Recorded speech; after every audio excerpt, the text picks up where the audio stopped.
Hi, Kelly. I just wanted to touch base and let you know that I'm still alive. Just kidding. I'm actually directing a play called JQA about John Quincy Adams. And here's a big book that I've been reading about him. Oops. As part of my research. But what I decided to do with the cast, we just recently started rehearsals, and this is actually my final for my MFA. But we did an honoring box, and I had already put some words that come straight from the script on some typed text, and we decided together whether these were whether these were things that John Quincy Adams demonstrated externally, or if they were more internal to his character. All of the actors actually play John Quincy Adams throughout the show, and so you can kind of see the outside. And some of them have been written because the cast and I contributed additional things as we were rehearsing, as things came up.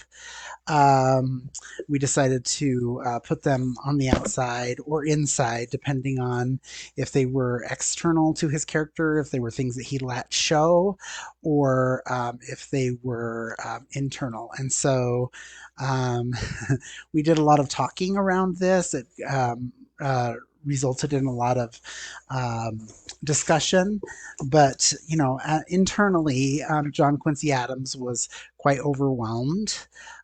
He felt really obligated by being the son of a president and what the expectations politically were for him.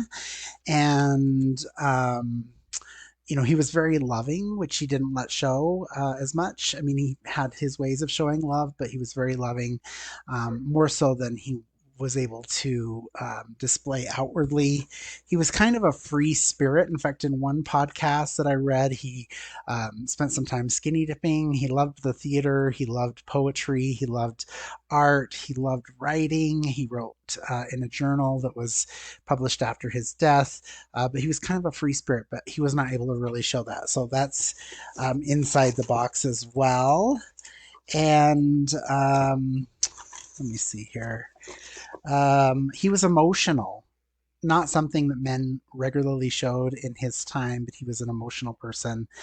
He had a lot of emotions. And so, anyway, we did this project, and this has been great to have this. He was artistic as well.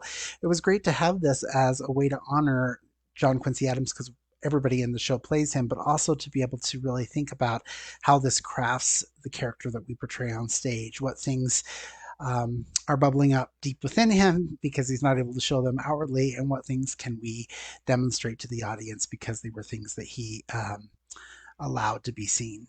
Um, but actually, we want to demonstrate both, right? The external and the internal. But thanks for this wonderful idea. The cast really enjoyed it. We should have decorated the box a little bit more. I'm sorry that we didn't do that, but it was a great exercise, and I just wanted to show you that I've been engaging with the content and that this has been really helpful to us. Thank you.